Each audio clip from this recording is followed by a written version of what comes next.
Hello friends, welcome back to our channel. I am Poonam Chaudhary और आज के इस वीडियो में हम करने वाले हैं एक quick revision of transportation in human beings. So watch till the end. Transportation का मतलब होता है कि सब्सटेंसेस को एक जगह से दूसरे जगह पर कैरी करना। ठीक है, एक जगह से दूसरे जगह तक चीजों को पहुंचाना। तो हमारी बॉडी में हर सेल्स को बहुत सारी चीजों को, न्यूट्रिएंट्स की, वाटर की, गैसेस की, इन सब चीजों की जरूरत होती है। तो एक जगह से दूसरी जगह तक पहुंचाने का काम जो करता है वो ब्लड होता है, क्योंकि blood is the fluid connective tissue और ये हमारे बॉडी में सर्कुलेट करता है। तो सारे सब्सटेंसेस को एक जगह से लेकर दूसरी जगह तक पहुंचाने का काम हमारा ब्लड करता है और इसे ही हम कहते हैं ट्रांसपोर्टेशन। सो ये ट्रांसपोर्टेशन प्लांट्स में भी होते हैं, ह्यूमंस में भी होते हैं, एनिमल्स में भी होते हैं। तो हम प्लांट्स में बाद में देखेंगे, पहले हम ह्यूमन बींग्स में देखेंगे, एनिमल्स में देखेंगे। ओके, सो जो सिंपल एनिमल्स होते हैं, जो लाइक अमीबा होते हैं या बहुत छोटे छोटे ऑर्गेनिजम्स होते हैं, पैरामीशियम हो गया, यूग्लिना हो गए, ये सारे जो ऑर्गेनिजम्स होते हैं उनमें डिफ्यूजन के थ्रू ये ट्रांसपोर्टेशन हो जाता है। मीन्स कि उनके पास तो एक सिंगल सेल है जैसे अमीबा है। अब इनके बॉडी में चीजों का ट्रांसपोर्टेशन यहाँ से यहाँ या यहाँ से या बाहर से अंदर या अंदर से बाहर किसी भी चीजों का ट्रांसपोर्टेशन करना है तो वो सिंपल डिफ्यूजन के थ्रू हो जाता है, क्योंकि इनके पास कोई ऑर्गन सिस्टम नहीं होता इस वजह से। वहीं अगर कॉम्प्लेक्स एनिमल्स की बात करें तो उनमें सर्कुलेटरी सिस्टम होता है जिसे हम वेस्कुलर सिस्टम भी कहते हैं। ये वेस्कुलर सिस्टम जो होता है ह्यूमन बींग्स में दो तरह के होते हैं। एक है ब्लड सर्कुलेटरी सिस्टम जिसमें कि ब्लड फ्लो करता है और दूसरा है लिम्फेटिक सिस्टम जिसमें कि लिम्फ फ्लो करता है। तो इसको हम बाद में देखेंगे, पहले हम ब्लड सर्कुलेटरी सिस्टम की बात करते हैं। तो ब्लड सर्कुलेटरी सिस्टम में 3 मेन कंपोनेंट्स होते हैं। पहला तो ब्लड, ये चीजों को कैरी करता है। दूसरा है ब्लड वेसल जो कि ब्लड के लिए पाथवे का काम करता है। उसके बाद है हमारा हार्ट जो एक पंपिंग ऑर्गन है और ये ब्लड को प्रेशर प्रोवाइड करता है, पंप करता है ब्लड को। सबसे पहले हम ब्लड के बारे में बात करते हैं। तो ब्लड जो होता है ये एक कनेक्टिव टिश्यू है, फ्लूइड कनेक्टिव टिश्यू है और एक अडल्ट ह्यूमन बीइंग में 5 to 5.5 लीटर ब्लड प्रेजेंट होता है। उसके बाद अगर हम ब्लड के कंपोनेंट्स की बात करें कि ये ब्लड बना कैसे है, तो बना है ये मेनली 3 कंपोनेंट्स से। पहला है आपका प्लाज्मा। ये ब्लड क्योंकि फ्लूइड है तो इसमें लिक्विड प्रेजेंट होता है, तो जो लिक्विड पार्ट होता है वो होता है प्लाज्मा। ओके, उसके बाद ब्लड कॉर्पसल्स प्रेजेंट होते हैं। कॉर्पसल्स का मतलब सेल। इस प्लाज्मा के अंदर ब्लड के सेल्स फ्लोट करते रहते हैं। और उसके बाद है तीसरा आपका प्लेटलेट्स। तो ये 3 मेन कंपोनेंट्स है। जो प्लाज्मा होता है ये सबसे ज्यादा होता है आपके ब्लड में, क्योंकि फ्लूइड है, लिक्विड है, तो लिक्विड का परसेंटेज ज्यादा होता है। तो जितना भी आपके बॉडी में ब्लड है उसका 55% जो होता है वो ब्लड में प्लाज्मा प्रेजेंट होता है और ये दोनों मिला के 45% होते हैं। उसके बाद ये प्लाज्मा में भी सबसे ज्यादा वाटर होता है। मीन्स प्लाज्मा जितना भी है आपकी बॉडी में उसमें 90 to 92% सिर्फ वाटर है। और प्लाज्मा के अंदर होते हैं आपके प्रोटीन्स, सॉल्ट प्रेजेंट होता है, ग्लूकोज प्रेजेंट होता है, नाइट्रोजनस वेस्ट होता है। उसके बाद फिर गैसेस होते हैं, ऑक्सीजन, कार्बन डाइऑक्साइड, ये सारे आपके प्लाज्मा में ही ट्रेवल करते हैं। उसके बाद जो ब्लड कॉर्पसल्स होते हैं उसमें आपके मेनली 2 हैं, आरबीसी एंड डब्ल्यूबीसी। आरबीसी को हम एरिथ्रोसाइट भी कहते हैं एंड डब्ल्यूबीसी को हम ल्यूकोसाइट भी कहते हैं। इसको हम थोड़ी देर बाद देखते हैं, पहले प्लेटलेट्स को देख लेते हैं। जो प्लेटलेट्स है वो ब्लड सेल नहीं होता, प्लेटलेट सेल नहीं है कोई भी। ओके, ये सेल के फ्रेगमेंट से बनता है। एक हमारे बॉडी में सेल होता है जिसे हम कहते हैं मेगा कैरियोसाइट। अब ये मेगा कैरियोसाइट जो सेल है जब ये ब्रेक हो जाता है तो इसके जो फ्रेगमेंट्स हैं वो ही प्लेटलेट बनाते हैं। तो ये टूटा हुआ फ्रेगमेंट जो होता है ना इसका, ये प्लेटलेट बनाता है। तो इसके पास कोई न्यूक्लियस प्रेजेंट नहीं होता। अब इसके पास क्योंकि कोई न्यूक्लियस नहीं है इसलिए हम इसे सेल नहीं कह सकते, क्योंकि सेल जो होता है वो न्यूक्लियस प्रेजेंट हो तभी उसको सेल कहते हैं। तो platelets are not true cell. Okay, ये बनता है फ्रेगमेंट्स ऑफ मेगा कैरियोसाइट और ये हेल्प करता है ब्लड के क्लॉटिंग में। जो हमारा ब्लड होता है उसको क्लॉट करने में ये हेल्प करता है। नाउ अब हम आरबीसी को देखते हैं। तो आरबीसी जो होता है ये मोस्ट अबंडेंट है हमारे ब्लड में और आरबीसी जो होता है वो रेड कलर का होता है, क्योंकि इसके अंदर एक रेड कलर का पिगमेंट पाया जाता है जिसे हम कहते हैं हीमोग्लोबिन, और इसे हम रेस्पिरेटरी पिगमेंट भी कहते हैं क्योंकि ये CO2 और O2 को कैरी करता है, रेस्पिरेटरी गैसेस को कैरी करता है, इसलिए इसको हम कहते हैं रेस्पिरेटरी पिगमेंट। अब आरबीसी का काम है ट्रांसपोर्ट रेस्पिरेटरी गैसेस। ठीक है, आरबीसी का काम है रेस्पिरेटरी गैसेस को कैरी करना, क्योंकि उसके पास हीमोग्लोबिन है और हीमोग्लोबिन ही ऑक्सीजन को कैरी करते हैं। तो एक हीमोग्लोबिन, मान लीजिए ये आरबीसी है, ठीक है, ये हमारे पास आरबीसी है। अब जो आरबीसी जब बनता है, आरबीसी बनता है आपके बोन मैरो के अंदर, बोन मैरो के अंदर ये बनता है, उसके बाद ये मेच्योर होता है। तो जब ये बनता है तो इसके पास न्यूक्लियस भी होता है और सारे ऑर्गेनल्स भी प्रेजेंट होते हैं एक सेल की तरह, क्योंकि ये एक सेल है। लेकिन जैसे जैसे ये बड़ा होता है तो बड़ा होने के बाद ये अपने न्यूक्लियस को लॉस्ट कर देता है और इसके पास जितने सेल ऑर्गेनल्स होते हैं उन सबको लॉस्ट कर देता है, क्योंकि इसको अपने अंदर बहुत ज्यादा हीमोग्लोबिन रखना होता है। एक आरबीसी के अंदर लैक्स ऑफ हीमोग्लोबिन होते हैं, ठीक है, लैक्स में प्रेजेंट होते हैं। तो हीमोग्लोबिन ज्यादा से ज्यादा इसके अंदर रह सके, इसीलिए ये अपने अंदर से न्यूक्लियस और सारे ऑर्गेनल्स को रिमूव कर देता है ताकि उसके पास ज्यादा स्पेस बचे हीमोग्लोबिन के लिए। अब जब इसके पास न्यूक्लियस ही नहीं है और सारे ऑर्गेनल्स ही नहीं है तो इसीलिए इसे हम आरबीसी को हम गोस्ट सेल भी कहते हैं। कौन सा सेल कहते हैं? Ghost cell. मीन्स ये भूत है, ठीक है, सेल का। इसका लाइफ स्पैन होता है 120 डेज। 120 डेज के बाद ये स्प्लिन में जाकर डेड हो जाता है। अब इस आरबीसी के अंदर हीमोग्लोबिन है। हीमोग्लोबिन बना है आपके दो चीजों से। पहला है हीम ग्रुप जिसमें आयरन होता है और दूसरा है ग्लोबिन। ग्लोबिन प्रोटीन ग्रुप होता है। ओके, तो आयरन ग्रुप और प्रोटीन ग्रुप से ये मिलकर हीमोग्लोबिन बना होता है।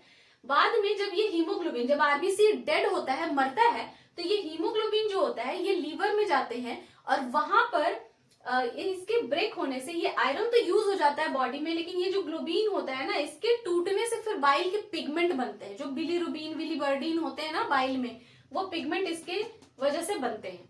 ओके, अब हीमोग्लोबिन को हम क्या कह रहे हैं? Respiratory pigment. अब 1 हीमोग्लोबिन जो होता है ना, ये 4 ऑक्सीजन को कैरी करता है, ठीक है। ये कितने ऑक्सीजन को कैरी करता है? 4 ऑक्सीजन को कैरी करता है। 1 हीमोग्लोबिन कैरी 4 ऑक्सीजन। अब इसका मेन काम यही है कि ऑक्सीजन और CO2 को ट्रांसपोर्ट करवाना। WBC की हम बात करें तो WBC जो होता है वो इम्यूनिटी में हेल्प करता है, डिफेंस में। ओके, WBC के भी बहुत सारे टाइप है, अपने 9th क्लास में भी पढ़ा हुआ है। तो पहला है ग्रेन्युलोसाइट, दूसरा है एग्रेन्युलोसाइट। ग्रेन्युलोसाइट में आते हैं न्यूट्रोफिल, इस्नोफिल, बेसोफिल। एग्रेन्युलोसाइट में आपके आते हैं मोनोसाइट, लिम्फोसाइट। ग्रेन्युलोसाइट और एग्रेन्युलोसाइट का मतलब क्या है? मतलब ये सेल जो होते हैं ना, ग्रेन्युलोसाइट में छोटे छोटे सेल के अंदर ग्रेन्यूल्स प्रेजेंट होते हैं। मतलब जब आप उसको माइक्रोस्कोप से देखोगे तो वो सेल रफ दिखेगा क्योंकि ग्रेन्यूल्स प्रेजेंट होते हैं। और एग्रेन्युलोसाइट में कोई ग्रेन्यूल्स प्रेजेंट नहीं होता, इसलिए वो स्मूथ दिखता है, बस यही डिफरेंस है। तो ये सारे जो है आपके WBC के टाइप है और सबका लाइफ स्पैन अलग होता है और सबके फंक्शन भी अलग होते हैं, लेकिन सब मिलके एक ही काम करते हैं कि हमारी बॉडी के इम्यूनिटी में हेल्प करते हैं, इन्फेक्शन से और डिजीज से हमें बचाते हैं। उसके बाद अगर ओवरऑल हम फंक्शन की बात करें ब्लड की, तो क्या होगा? ब्लड का फंक्शन है transport respiratory gases, nutrients, waste product, hormones, vitamins etcetera. उसके बाद regulation of H2O content of cell के अंदर वाटर का जो कंटेंट है उसको मेंटेन करने में ये हेल्प करता है हमारा blood. Regulation of body temperature, हमारे बॉडी टेम्परेचर को भी मेंटेन करने में हेल्प करता है। उसके बाद डिफेंस में हेल्प करता है। तो ये सारे फंक्शन हो गए हमारे ब्लड के। सो जो ब्लड वेसल्स होते हैं वो 3 टाइप्स के होते हैं। पहला होता है वेन्स, दूसरे arteries and third one is the capillaries. जो वेन्स होते हैं वो थिन वॉल्ड होते हैं, मतलब वेन इस तरह के होते हैं। ये कुछ वेन है तो इसका जो वॉल होगा ये बहुत थिन होता है, ठीक है। और इसका जो ल्यूमन होता है ना, ये बीच का एरिया, ये बहुत वाइड होता है। तो इसलिए इसमें ब्लड का जो फ्लो होता है वो बहुत आराम से होता है, मतलब प्रेशर नहीं होता उतना, धीरे धीरे लो प्रेशर होता है। तो इसमें क्या होता है कि इसमें लो प्रेशर होता है क्योंकि ल्यूमन वाइड है। लेकिन वहीं आर्टरीज जो होते हैं ना, इसका वॉल जो होता है ये बहुत थिक होता है और इसीलिए इसका जो ल्यूमन हो जाता है वो बहुत थिन हो जाता है। और ल्यूमन थिन होने की वजह से जो ब्लड का प्रेशर होता है वो बहुत ज्यादा होता है। और ये जो वेन होते हैं ये कैरी करते हैं डीऑक्सीजनेटेड ब्लड फ्रॉम बॉडी से लेकर हार्ट तक पहुंचाते हैं। और इसीलिए ये अपवर्ड डायरेक्शन में ब्लड का जो फ्लो होता है, तो अपवर्ड डायरेक्शन में फ्लो हो रहा है, नीचे से ऊपर की तरफ लेकर जा रहे हैं। तो जो वेन्स में होता है वॉल्व्स प्रेजेंट होते हैं। वॉल्व्स इसलिए प्रेजेंट होते हैं ताकि बैक फ्लो ना हो जाए। लेकिन आर्टरीज में क्या होता है? आर्टरीज हार्ट से लेकर टुवर्ड्स द बॉडी ब्लड को कैरी करते हैं और ऑक्सीजनेटेड ब्लड को कैरी करते हैं। तो ये ऊपर से नीचे की तरफ लेकर आ रहे हैं, इसलिए इसमें वॉल्व की जरूरत नहीं होती है। तो यहाँ पर वॉल्व नहीं होता है, यहाँ पर वॉल्व प्रेजेंट होता है। उसके बाद ये जो आर्टरीज होते हैं ये डीप सीटेड होते हैं, मतलब हमारे बॉडी में अंदर की तरफ होते हैं। और ये वेन्स जो होते हैं ये ऊपर की तरफ होते हैं। तो ऊपर से जो दिख रहा है वो वेन्स है हमारा। उसके बाद एक ही ऐसा वेन है हमारे बॉडी में, पल्मोनरी वेन, जो ऑक्सीजनेटेड ब्लड को कैरी करता है। और एक ही आर्टरी है हमारे बॉडी में, पल्मोनरी आर्टरी, जो डीऑक्सीजनेटेड ब्लड को कैरी करता है। उसके बाद जो कैपिलरीज होते हैं वो बहुत थिन वॉल के बने होते हैं और ये वेन्स और आर्टरीज को कनेक्ट करते हैं और यहीं पर एक्सचेंज होता है सब्सटेंसेस का। जैसे कि ये वेन है तो वेन से बहुत सारे फाइन फाइन ट्यूब्स निकलते हैं जिन्हें हम वेन्यूल्स कहते हैं। ये आर्टरी है और यहाँ से बहुत बहुत फाइन फाइन ट्यूब्स निकलते हैं जिन्हें आर्टरियोल्स कहते हैं। अब इन दोनों के बीच में प्रेजेंट होता है आपका कैपिलरी जो बहुत थिन होता है और यहीं पर एक्सचेंज होता है सब्सटेंसेस का। ठीक है, यहाँ से आपके ऑक्सीजनेटेड ब्लड आते हैं और यहाँ से टिश्यू में जो भी चीजों की जरूरत होती है उसको दे दिया जाता है, फिर टिश्यू से जिन चीजों को लेना होता है वो ले लिया जाता है और फिर यहाँ से फिर ये वेन्स के थ्रू वापस चले जाते हैं। तो जो आर्टरी कैपिलरीज होते हैं उनमें ब्लड का फ्लो बहुत स्लो होता है और ये हर ऑर्गन्स तक पहुंच जाते हैं। आप आईज में भी देखो आपको रेड रेड कलर के जो पतले पतले ट्यूब्स नजर आते हैं वो आपकी कैपिलरीज होते हैं, क्योंकि वो ही हर एक पार्ट तक पहुंच सकते हैं और ऑक्सीजन और जो भी जरूरी चीजें हैं उनको ट्रांसपोर्ट करवाते हैं। तो ये है आपका, और इनके जो लाइनिंग होता है वो स्क्वामस एपिथेलियम का बना होता है, बहुत फाइन एकदम सिंगल लेयर का। उसके बाद अगर हम हार्ट की बात करें तो हार्ट क्या है, एक मस्कुलर पंपिंग ऑर्गन है, क्योंकि वो पंप करता है ब्लड को, उसका और कोई काम नहीं है, वो पंप करने का काम है बस। जो इनवर्टिब्रेट्स होते हैं एनिमल्स, उनका जो हार्ट है वो under the control of nervous system होता है, लेकिन जो वर्टिब्रेट्स है, जो कॉम्प्लेक्स ऑर्गेनिज्म जैसे हम हैं, एनिमल्स हैं, उनमें जो हार्ट होता है वो पेस मेकर के थ्रू कंट्रोल किया जाता है, जो हार्ट में ही प्रेजेंट होता है। एक स्पेशलाइज्ड पार्ट होता है हार्ट का जो कि कंटिन्यू हार्ट को पंप करवाता है। अब टाइप्स ऑफ हार्ट की बात करें तो हमारे पास 3 टाइप के हार्ट होते हैं एनिमल्स में।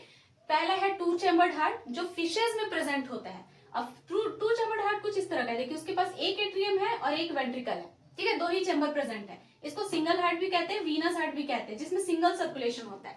कैसे सिंगल सर्कुलेशन हो रहा है, देखिए जो फिशेस होते हैं ना उनके पास गिल्स प्रेजेंट होता है, ठीक है, हमारे पास लंग्स होता है, उनके पास गिल्स होता है। तो गिल्स में क्या होता है, ऑक्सीजनेटेड ब्लड आया, ठीक है, मतलब ब्लड जो होता है वो ऑक्सीजनेटेड हो गया यहाँ पर, क्योंकि गिल्स से ही वो ऑक्सीजन को इनहेल करता है, तो ऑक्सीजनेटेड हो गया। अब ये ऑक्सीजनेटेड ब्लड को भेज दिया जाता है बॉडी में सर्कुलेट होने के लिए। बॉडी यहाँ से ऑक्सीजन को यूज कर लेती है और देती है CO2 जो कि हो गया आपका डीऑक्सीजनेटेड, ठीक है। अब डीऑक्सीजनेटेड ब्लड कहाँ पहुंचता है, हार्ट के पास, इसके हार्ट के पास। अब हार्ट क्या करता है, इस डीऑक्सीजनेटेड ब्लड को पंप कर देता है गिल्स के पास, फिर गिल्स में ऑक्सीजनेटेड होगी, फिर बॉडी, बॉडी से फिर हार्ट, हार्ट से गिल, गिल से बॉडी, बॉडी से हार्ट। तो आप देखो हार्ट में एक ही बार आ रहा है ब्लड और वो भी डीऑक्सीजनेटेड ब्लड आ रहा है, इसीलिए इसके हार्ट को हम कहते हैं वीनस हार्ट, क्योंकि वहां पर डीऑक्सीजनेटेड ब्लड ही आता है।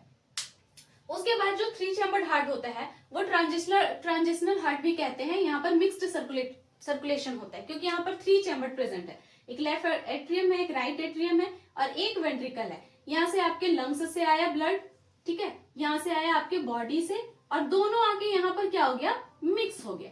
तो यहाँ पर ऑक्सीजनेटेड ब्लड और डीऑक्सीजनेटेड ब्लड का कोई सीन ही नहीं है, यहाँ पर दोनों मिक्स ब्लड चल रहा है। और ये बहुत ही स्लो एनिमल्स होते हैं, रेप्टाइल्स और एम्फीबियंस के पास होता है ये, एक्सेप्ट क्रोकोडाइल, ठीक है, और वो बहुत स्लो और एनिमल्स होते हैं, क्योंकि मतलब वो कोल्ड ब्लडेड एनिमल्स होते हैं, उनके बॉडी में मिक्स ब्लड सर्कुलेट करता है।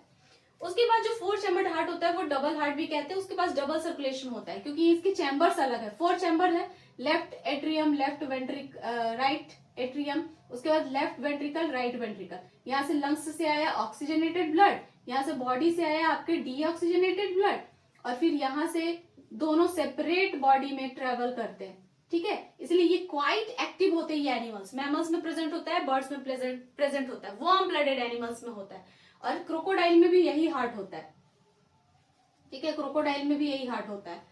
तो ये क्वाइट एक्टिव होते हैं क्योंकि ये अपने बॉडी के टेम्परेचर को रेगुलेट कर सकते हैं, इसीलिए इनके पास ऐसा हार्ट होता है। इनके बॉडी में ऑक्सीजनेटेड अलग, डीऑक्सीजनेटेड ब्लड अलग ट्रेवल करता है।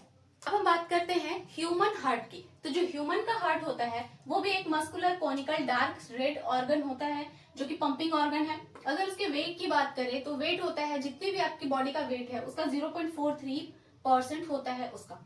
लोकेशन अगर बात करें तो middle of the thoracic cavity में ये मिडल में प्रेजेंट होता है और टिल्टेड होता है टुवर्ड्स द लेफ्ट साइड में टिल्टेड होता है।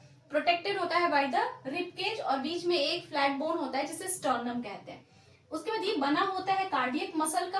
कार्डियक मसल इकलौता ऐसा मसल है जो सिर्फ हार्ट में प्रेजेंट होता है और बॉडी में कहीं भी प्रेजेंट नहीं होता। 4 चैम्बर्स होते हैं इसके। सबसे पहले 2 एट्रिया और 2 वेंट्रिकल्स होते हैं। ये हार्ट का कुछ स्ट्रक्चर है हमारे पास, देखिए 2 अपर चैम्बर है जिसे हम कह रहे हैं atrium, left atrium, right atrium. ये बॉडी का, ये हार्ट का लेफ्ट साइड है और this is the right side. जैसे मैं ऐसे खड़ी हूं तो मेरा ये लेफ्ट साइड है और ये राइट साइड, तो हार्ट का भी ये लेफ्ट साइड है और this is the right side. ठीक है, this is the left and this one is the right.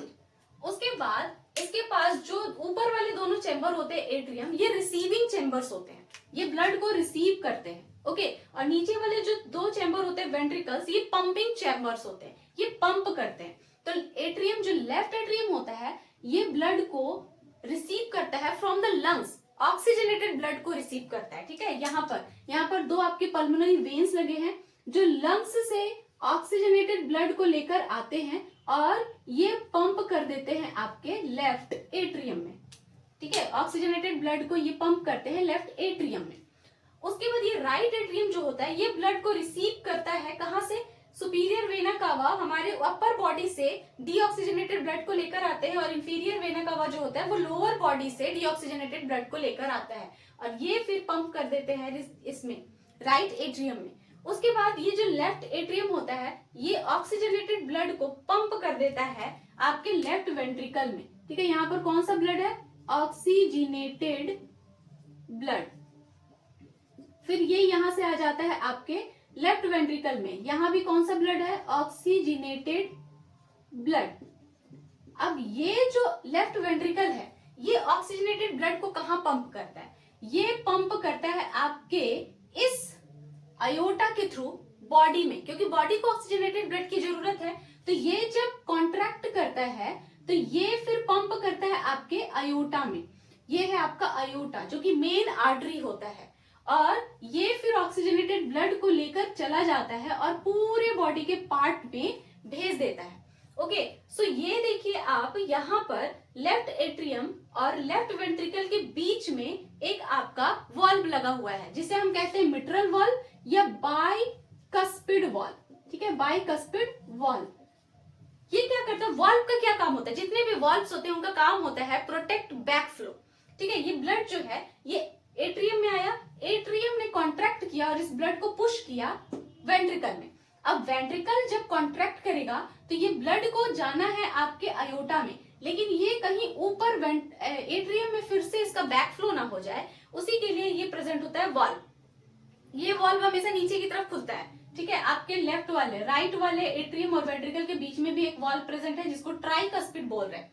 ये दोनों वॉल्व डाउनवर्ड खुलते हैं, अपवर्ड ये खुलेंगे ही नहीं। ठीक है, एक ही रास्ता होता है नीचे की तरफ खुलने का। तो जब एट्रियम कॉन्ट्रैक्ट, ये भी एट्रियम कॉन्ट्रैक्ट हुआ, ये भी एट्रियम कॉन्ट्रैक्ट हुआ, जब ये दोनों कॉन्ट्रैक्ट हुए तो इसका वाला ब्लड लेफ्ट वेंट्रिकल में आ गया, इसका वाला ब्लड राइट वेंट्रिकल में आ गया, इसका वाला ब्लड जो है वो लेफ्ट वेंट्रिकल में आ गया।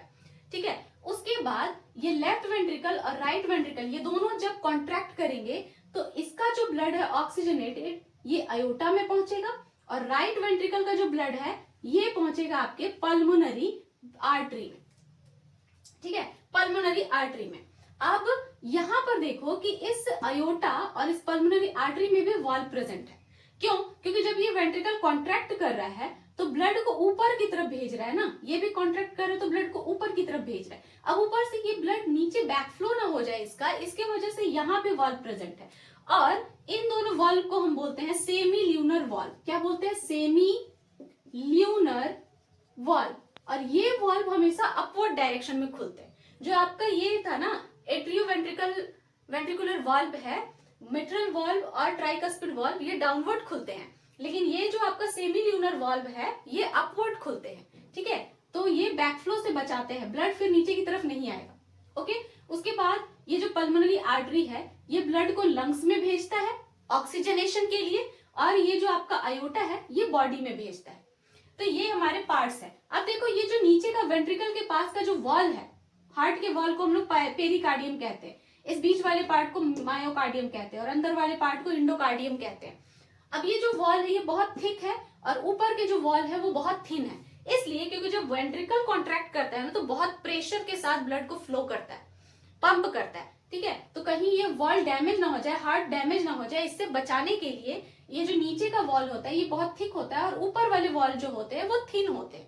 ओके, अब मैकेनिज्म कैसे हमारा जो ब्लड का सर्कुलेशन है वो कैसे काम करता है ये देखते हैं हम। देखो सबसे पहले क्या होता है ना, हमारे हार्ट में हमने ब्रीदिंग किया और जो हमारा लंग्स है वो ऑक्सीजन को ब्लड में भेज देता है। तो लंग्स के पास ब्लड में क्या होता है, ऑक्सीजन कैरी करता है, मतलब वहां पर ऑक्सीजनेटेड ब्लड हो जाता है, ब्लड जो होता है वो ऑक्सीजनेटेड हो जाता है। फिर लंग्स से क्या होता है, लंग्स भेजता है पल्मोनरी वेन में ब्लड को। पल्मोनरी वेन क्या करते हैं, वो ब्लड को हार्ट के लेफ्ट एट्रियम में भेजते हैं। लेफ्ट एट्रियम में जैसे ही ब्लड पहुंचता है तो वो फिर वहां से क्या होता है, लेफ्ट एट्रियम कॉन्ट्रैक्ट करता है। हमारा हार्ट जो होता है वो continuously contract relax contract relax contract relax करता रहता है। पर मिनट वो 72 टाइम्स तक बीट करता है। ओके, तो ये जैसे ही कॉन्ट्रैक्ट करता है तो ब्लड जो है वो नीचे पुश होता है वेंट्रिकल में।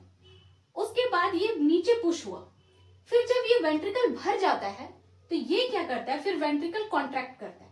जैसे ही लेफ्ट वेंट्रिकल कॉन्ट्रैक्ट करता है ब्लड अयोटा में पहुंचता है, अयोटा में पहुंचता है और ये फिर बहुत सारे यहाँ से ब्रांचेस निकलते हैं, पूरे बॉडी में फैले होते हैं आर्टरीज, और आर्टरीज के थ्रू प्रेशर के साथ जो ब्लड होता है वो पूरे बॉडी में पहुंच जाता है। फिर जब बॉडी में गया ब्लड तो बॉडी में क्या किया, उस ब्लड में प्रेजेंट ऑक्सीजन को ले लिया। ऑक्सीजन को लेने के बाद वो यूज करते हैं और ब्लड बॉडी के पार्ट्स के पास, टिश्यू के पास प्रेजेंट है CO2, है ना। रेस्पिरेशन में हमने पढ़ा ना कि टिश्यू के पास CO2 है कि उसने रेस्पिरेशन का प्रोसेस किया है। अब ये CO2 वाले ब्लड जो होते हैं वो फिर वेन्स में दे दिए जाते हैं, और वेन्स जो होता है वो कैरी करके पूरा ब्लड लेकर आता है, डीऑक्सीजनेटेड ब्लड को नीचे वाले बॉडी पार्ट से वेन्स कैरी करते हैं, और फिर इंफीरियर वेना कावा के थ्रू डीऑक्सीजनेटेड ब्लड को इसमें भेज देते हैं राइट एट्रियम में। यहाँ कौन सा ब्लड है, डीऑक्सीजनेटेड, ठीक है। ऊपर वाले पार्ट से सुपीरियर वेना कावा लेकर आता है। वेना कावा मेन वेन होता है, सारे वेन का मेन, ठीक है। तो डीऑक्सीजनेटेड ब्लड आ गया आपके राइट एट्रियम में। राइट एट्रियम जैसे ही फुल हो जाता है ये कॉन्ट्रैक्ट करता है, कॉन्ट्रैक्ट करने के बाद जो ब्लड है वो नीचे भेज दिया जाता है, नीचे राइट वेंट्रिकल में आया। राइट वेंट्रिकल जैसे ही फुल हुआ ये कॉन्ट्रैक्ट किया, कॉन्ट्रैक्ट करने के बाद डीऑक्सीजनेटेड ब्लड जो है ये आपके पल्मोनरी आर्टरी में जाता है। पल्मोनरी आर्टरी से फिर ट्रेवल करता हुआ ये फिर दोनों लंग्स के पास चला जाता है। लंग्स के पास क्यों गया, फिर से ऑक्सीजन लेने के लिए, ताकि वो ब्लड जो है वो फिर से ऑक्सीजनेटेड हो सके। तो हमारा ब्लड फिर से ऑक्सीजनेटेड हो जाता है, फिर वो पल्मोनरी वेन के थ्रू फिर लेफ्ट एट्रियम में आता है, लेफ्ट एट्रियम से लेफ्ट वेंट्रिकल, देन फिर आयोटा के थ्रू बॉडी, फिर बॉडी से फिर वेना कावा के थ्रू राइट एट्रियम में आया, राइट एट्रियम से लेफ्ट वेंट्रिकल, लेफ्ट वेंट्रिकल से फिर पल्मोनरी आर्टरी के थ्रू फिर से लंग्स में चला गया। तो इस तरह करके हमारा चलता रहता है। पहले हमारा लंग्स है, ठीक है। लंग्स के पास क्या हुआ, यहाँ पर ऑक्सीजनेशन का काम हो गया, ठीक है। ऑक्सीजनेशन का काम हो गया मतलब यहाँ पर ब्लड जो है ऑक्सीजनेटेड हो गया। फिर ये लंग्स से कहाँ आया, ये हार्ट है हमारा, हार्ट के लेफ्ट एट्रियम में आया, ठीक है। यहाँ पर आया कैसे, पल्मोनरी वेन के थ्रू। पल्मोनरी वेन्स हमारे लेकर आएंगे इसको। अब ये किसको देगा, लेफ्ट वेंट्रिकल को। लेफ्ट वेंट्रिकल से फिर ये बॉडी टिश्यू में भेजा जाएगा। बॉडी टिश्यू में कौन सा ब्लड आ रहा है, ऑक्सीजनेटेड, किसके थ्रू, अयोटा के थ्रू, ठीक है। कौन सा ब्लड, ऑक्सीजनेटेड ब्लड आया। अब बॉडी टिश्यू ने उसको यूज कर लिया, यहाँ पर ऑक्सीजन इसको दे दिया और बॉडी टिश्यू ने CO2 को रिलीज कर दिया वापस से ब्लड में। तो अब ब्लड कैसा हो गया है, डीऑक्सीजिनेटेड, ठीक है, डीऑक्सीजनेटेड हो गया। अब कौन कैरी करेंगे इसको, वेन्स कैरी करेंगे। अब वेन्स कैरी करेंगे और फिर पहुंचाएंगे राइट एट्रियम में, किसके थ्रू, वेना कावा के थ्रू, ठीक है, वेना कावा। अब राइट एट्रियम फिर राइट वेंट्रिकल में ब्लड को भेजेगा, राइट वेंट्रिकल फिर कहाँ भेजेगा, लंग्स के पास, किसके थ्रू, पल्मोनरी आर्टरी के थ्रू, पल्मोनरी आर्टरी के थ्रू, ठीक है। तो इस तरह करके हमारा सर्कुलेशन चलता रहता है। तो ये था हमारा पूरा ब्लड हार्ट का स्ट्रक्चर और सर्कुलेशन। अब देखो यहाँ पर ब्लड कैसे काम कर रहा है, डबल सर्कुलेशन किसको कह रहे हैं। हमारा ब्लड जो है वो हमारा हार्ट जो है वो डबल सर्कुलेशन करता है। कैसे कर रहा है, देखो एक बार जो हार्ट है हमारा, ये दोनों चैम्बर, अपर चैम्बर एक साथ कॉन्ट्रैक्ट करते हैं, कंटिन्यू कॉन्ट्रैक्ट कर ही रहे हैं, और लोअर चैम्बर एक साथ कॉन्ट्रैक्ट कर रहे हैं। तो जब अपर दोनों चैम्बर एक साथ कॉन्ट्रैक्ट करता है तो ब्लड वेंट्रिकल में जाते हैं, फिर वेंट्रिकल कॉन्ट्रैक्ट करता है तो ब्लड एक तरफ राइट वाला लंग्स को पुश कर पंप कर देता है और लेफ्ट वाला बॉडी को पंप कर देता है, ठीक है। तो आप देखो कि एक तरफ जो हमारा ब्लड है वो कैसे आ रहा है, लंग्स से हार्ट, ठीक है, लंग्स से हार्ट, और इधर वाले से क्या हो रहा है, हार्ट टू लंग्स, ठीक है, लंग्स से हार्ट और इधर वाले से हार्ट टू लंग्स। तो जो लंग्स से हार्ट होता है हमारा सर्कुलेशन, लंग्स टू हार्ट, ठीक है, लंग्स टू हार्ट और फिर हार्ट टू लंग्स, ये जो सर्कुलेशन हो रहा है इसको हम लोग बोलते हैं पल्मोनरी सर्कुलेशन, पल्मोनरी सर्कुलेशन, ठीक है। दूसरा एक सर्कुलेशन होता है हमारा, यहां से है, वेंट्रिकल किसको पुश करेगा, पंप करेगा बॉडी में, तो क्या हुआ, हार्ट, मतलब यहां पर लेफ्ट वेंट्रिकल, और वो किसको पंप करेगा, बॉडी, ठीक है। फिर बॉडी से कहां लेकर आया जाएगा, हार्ट में, है ना, हार्ट में, फिर हार्ट से कहां जाएगा, बॉडी, फिर बॉडी टू हार्ट। तो इस तरह करके हमारा दो सर्कुलेशन होता है, और इसको बोलते हैं हम लोग सिस्टेमिक सर्कुलेशन, सिस्टेमिक सर्कुलेशन। तो दो सर्कुलेशन हो गए, एक पल्मोनरी सर्कुलेशन, एक सिस्टेमिक सर्कुलेशन। पल्मोनरी सर्कुलेशन में कैसे फ्लो कर रहा है, lungs to heart, heart to lungs, blood का फ्लो हो रहा है। दूसरे में क्या हो रहा है, heart to body, body to heart. तो ये दो तरह के सर्कुलेशन होते हैं, इसलिए हम लोग इसको बोलते हैं double circulation, double circulation. Simple भाषा में इसको समझो तो हमारे हार्ट में दो बार ब्लड आता है, एक बार लंग्स से आता है और एक बार बॉडी से आता है, फिर बॉडी से, फिर हार्ट से लंग्स में चला जाता है और फिर एक बार हार्ट से बॉडी में चला जाता है। तो दो बार हार्ट में ब्लड आ रहा है, एक बार ऑक्सीजनेटेड ब्लड आ रहा है, एक बार डीऑक्सीजनेटेड ब्लड आ रहा है, तो दो बार आ रहा है, इसलिए इसको हम लोग बोलते हैं डबल सर्कुलेशन। उसके बाद कार्डियक साइकिल क्या होता है, कार्डियक साइकिल होता है हमारा एक पूरा राउंड, मतलब एक बार पंप किया, हार्ट बीट, पहला हार्ट बीट हुआ, हार्ट बीट पहले के जनरेशन से फिर दूसरे हार्ट बीट के जनरेशन तक का जो टाइम है उसको हम लोग कार्डियक साइकिल कह रहे हैं। मीन्स एक बार पूरा सर्कुलेशन, दोनों एट्रियम कॉन्ट्रैक्ट करेंगे, फिर वो वेंट्रिकल में भेजेंगे, फिर वेंट्रिकल कॉन्ट्रैक्ट करेगा, बॉडी में भेजेगा और हार्ट में भेजेगा। तो जब एट्रियम कॉन्ट्रैक्ट करते हैं तो वेंट्रिकल में भेजते हैं, फिर वेंट्रिकल कॉन्ट्रैक्ट करते हैं तो एक बॉडी में भेजता है, एक लंग्स में भेजता है। तो ये जो पूरा सर्कुलेशन हुआ इसको बोलते हैं कार्डियक साइकिल। पूरा सर्कुलेशन मीन्स लंग्स से हार्ट में आया, हार्ट से बॉडी में आया, बॉडी से फिर लंग्स में वापस चला गया ब्लड। इस पूरे सर्कुलेशन को हम क्या कह रहे हैं, कार्डियक सर्कुलेशन। और इसमें टाइम लगता है अराउंड 0.8 सेकेंड का, एक कार्डियक साइकिल में 0.8 सेकेंड लगते हैं, इसीलिए तो एक मिनट में 72 टाइम्स बीट करता है हमारा हार्ट। अब यहाँ पर देखो हमारे हार्ट में, ये तो समझ में आ गया। अब हार्ट जो है ये कंटिन्यूअसली बीट करता कैसे रहता है, कैसे करता है, मतलब हार्ट को ये मैसेज भेजता कौन है कि तुम्हें बीट करते रहना है। तो अब देखो मैं इसको थोड़ा सा इरेज करती हूँ। यहाँ पर देखो हमारे जो राइट एट्रियम होते हैं ना, राइट एट्रियम के पास यहाँ पर एक नोड प्रेजेंट होता है। राइट एट्रियम में इधर लेफ्ट साइड, राइट साइड में एक नोड प्रेजेंट होता है, इसको बोलते हैं हम लोग SA node, SA node, sinoatrial node. ये नोड होता है, ये स्पेशलाइज्ड होता है to generate the impulse, impulse generate कर रहा है हार्ट को बीट करने के लिए। हमारा हार्ट जो है अंडर द कंट्रोल ऑफ खुद सेल्फ, ये इसी को बोलते हैं हम लोग पेस मेकर, ठीक है, इसको बोलते हैं हम लोग पेस मेकर। ये खुद से हार्ट के जो मैसेज होते हैं, इम्पल्स होते हैं, उसको जनरेट करता है। तो ये जब जनरेट हुआ तो ये क्या होता है, ये भेजता है आपके AV नोड के पास। यहाँ पर एक और नोड प्रेजेंट होता है जो भेजता है AV नोड के पास, ठीक है, इसको बोलते हैं AV नोड। अब ये AV नोड के पास भेज रहा है, तो जब इसके ये जनरेट करता है ना तो एट्रियम हमारे कॉन्ट्रैक्ट हो जाते हैं। फिर वेंट्रिकल कैसे कॉन्ट्रैक्ट होगा, यहाँ से फिर बहुत सारे ब्रांच निकलते हैं, ठीक है, यहाँ से बहुत सारे ब्रांच निकलते हैं, ऐसे करंट के फ्लो, जैसे हमारे इलेक्ट्रिक वायर होता है ना उसी तरह ऐसे फ्लो करते रहता है।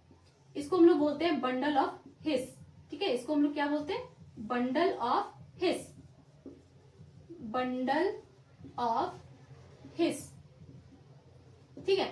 तो ये क्या करता है, इम्पल्स को जनरेट कौन कर रहा है, SA नोड, कि हार्ट को बीट करवाना है कंटिन्यूअसली, तो इम्पल्स जनरेट कर रहा है SA नोड, SA नोड से वो AV नोड में पहुंचता है, AV नोड फिर उस करंट को या मैसेज को फिर भेज देता है आपके बंडल ऑफ हिस के पास। फिर ये जो आपके वायर्स निकले हुए ना बंडल ऑफ हिस, ये पूरे हार्ट को कॉन्ट्रैक्ट करवाते हैं। इम्पल्स जनरेट हुआ SA नोड में, AV नोड में गया, AV नोड से फिर वो बंडल ऑफ हिस में गया और वो पूरे हार्ट को कॉन्ट्रैक्ट करवाता है। तो इस तरह हमारा कॉन्ट्रैक्शन और रिलैक्सेशन का काम चलता रहता है। अब देखो साउंड जो लब डब है वो कैसे प्रोड्यूस होता है। हमारे हार्ट का साउंड होता है लब और डब।